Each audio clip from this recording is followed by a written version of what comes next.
പ്രവാസി തിരിച്ചെത്തുന്നത് ഒരിക്കലും റൂമിലേക്കല്ല, ഒരു ബെഡ് സ്പേസിലേക്കാണ്. എനിക്ക് ഏറ്റവും കൂടുതൽ കൺസൾട്ടേഷൻ വരുന്നത് പ്രവാസികളിൽ നിന്നാണ്. ഞാൻ അതിനുള്ള കാരണം എന്താണെന്ന് നോക്കി. ആ സമയത്ത് എനിക്ക് മനസ്സിലാക്കാൻ പറ്റിയത്, ഏകദേശം ഒരു 18ാമത്തെ വയസ്സ് മുതൽ പ്രവാസികളായി മാറുന്ന ആളുകളാണ് മലയാളികളിൽ പലരും. നാട്ടിലെ വൈബും കൂട്ടുകാരുടെ കൂടെയുള്ള ഇരുത്തങ്ങളൊക്കെ വിട്ടും, അതുപോലെ ഉറ്റവര്, വേണ്ടപ്പെട്ടവര് ഒക്കെ വിട്ടിട്ടാണ് ഓരോ ആളുകളും പ്രവാസികളാവാൻ പോകുന്നത്. ഇതെല്ലാം കഴിഞ്ഞ് അവരെത്തുന്നത് ഈ വർക്ക് ലൈഫ് ബാലൻസ് ഒക്കെ സ്വപ്നം കാണാൻ മാത്രം പറ്റുന്ന സ്പേസിലേക്കാണ്. അതായത് ജസ്റ്റ് വർക്ക് ചെയ്യുക.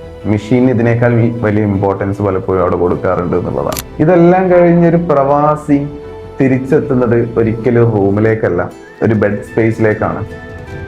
അവിടെ ലക്ഷറിയാണ് പ്രൈവസി എന്നൊക്കെ പറയുന്നത്. ഒരു പ്രവാസി ഈ കൂടുതലൊന്നും ആഗ്രഹിക്കുന്നില്ല, ഒരു പരിഗണിക്കപ്പെടലുകൾ മാത്രമായിരിക്കും അവർ ആഗ്രഹിക്കുന്നത്.